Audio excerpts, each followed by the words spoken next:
Toto Wolff, Mercedes team principal, believes Aston Martin has become a Honda Works team for 2026, not because the Germans' engines are underperforming, but because they want an exclusive power unit supply deal. It was recently announced that Aston Martin would not be extending their agreement with Mercedes to bring them into the new power unit regulations in 2026, with the Silverstone-based company instead signing a deal with Japanese manufacturer Honda, and Toto Wolff is not happy about it. Let's try to figure this out in today's video. As a result, Aston Martin's time as a Mercedes customer team will come to an end in 2025, bringing an end to a 17-year-old relationship. The Silver Arrows began supplying Aston Martin with engines in 2009, when the team was known as Force India. Since the start of the new aerodynamic regulations, Honda has developed an incredible engine with Red Bull, which may be why Aston Martin has partnered with the Japanese company. Honda had been looking for a team to partner with in 2026, given that Red Bull will be offered technical support by Ford when the new regulations go into effect. Wolff believes that switching from Mercedes to Honda has nothing to do with performance, and that Aston Martin wants to become a true works team. I don't think the fact that they switched from a Mercedes client situation to a Honda has anything to do with the power unit, Wolff told the Mirror. I believe we are competitive in terms of power unit, but they have always desired to emancipate themselves and become a true works team, and that is exactly what they are doing. They have their own exclusive power unit supply deal, their own fuel supplier, and they are building a large factory that will be operational in the coming months. Lawrence never has a small goal. That is the kind of step I believe you need to take if you want to be competitive and win championships. Mercedes may be losing more than just Aston Martin for 2026, with Williams and McLaren still waiting to commit to the German manufacturer's power units for the new regulations. McLaren has recently been linked to Red Bull powertrains for 2026, with CEO Zak Brown visiting Red Bull's factory. The working base club has made no secret of the fact that they are considering their options, a situation that will most likely develop in the coming months. Toto Wolff has moved to assuage concerns that Aston Martin's future partnership with Honda reflects the Silver Arrow's poor performance. Mercedes was once the dominant force in Formula 1, but times have changed.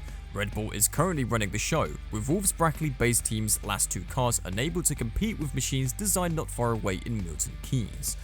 Mercedes currently supplies power units and other components to Aston Martin, McLaren and Williams. However, after reaching an agreement with Honda, the former will end that relationship at the end of the 2025 season.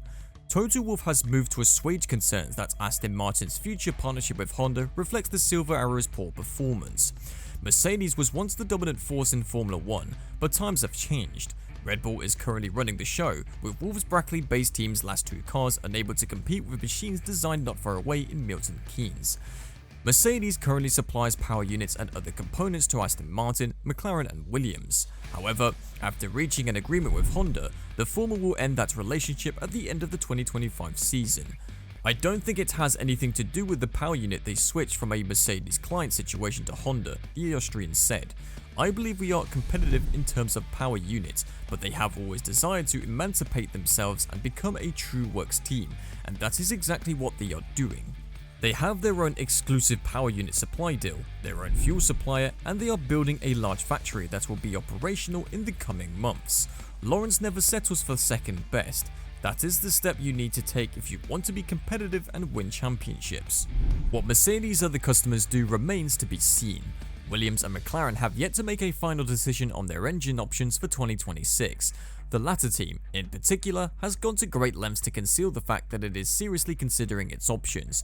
Chief Executive Zak Brown recently visited Red Bull's factory, raising speculation that the defending champions may be considering supplying engines to teams other than Red Bull Racing and sister team AlphaTauri.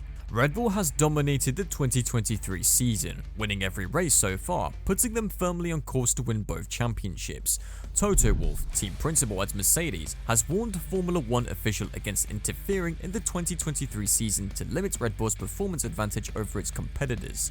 Red Bull had prepared for a difficult outfit at the Monaco Grand Prix, but Max Verstappen seemed unfazed by the lack of advantage around the tricky track, delivering a phenomenal qualifying performance in the final sector to claim the pole on Saturday.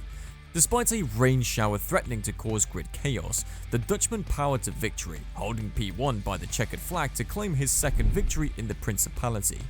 Verstappen held off Fernando Alonso's determined Aston Martin, maintaining Red Bull's perfect record this year and extending his lead in the championship.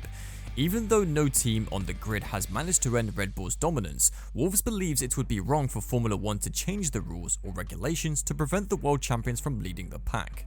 Formula 1 is a meritocracy, Wolff told journalists. The car is fast in all conditions, and the driver is at the peak of his abilities.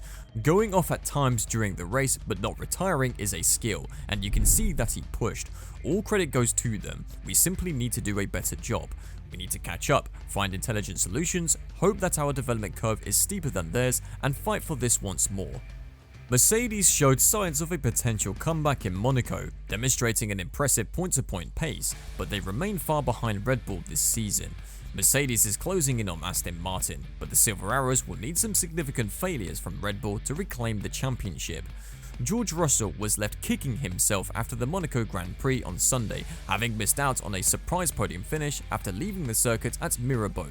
The 25-year-old started 8th in the 78-lap race and stayed there for what seemed like an eternity until the rain came down. Russell benefited greatly from the late downpour because he had run deep into the race on his initial set of tyres, requiring him to switch straight to intermediates. With most of the field pitting prior to the shower, Russell gained several positions, rising from 8th to 3rd.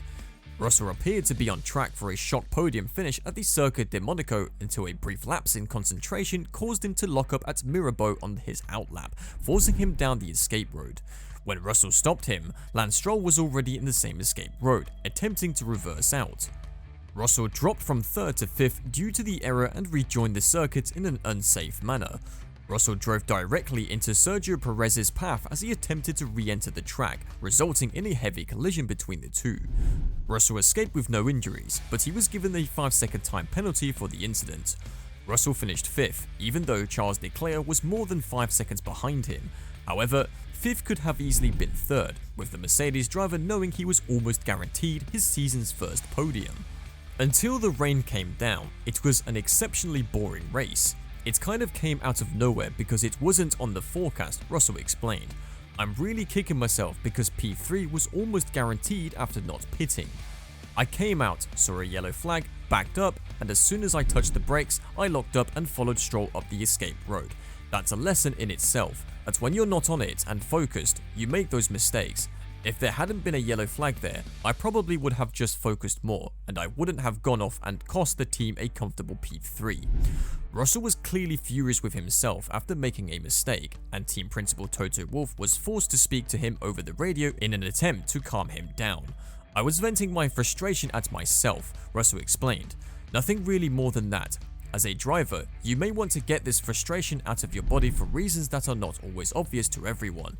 I found out later that my mistake wasn't shown on television until a replay after the race. The main error was rejoining, but many people did not realize we were effectively P3 on track until I lost it. I had a lot of people texting me saying, "Well done for P5, not realizing I'd made a huge mistake that cost me a P3. Don't forget to subscribe to the channel and click the bell icon to get instant notifications of the latest news videos of Formula 1.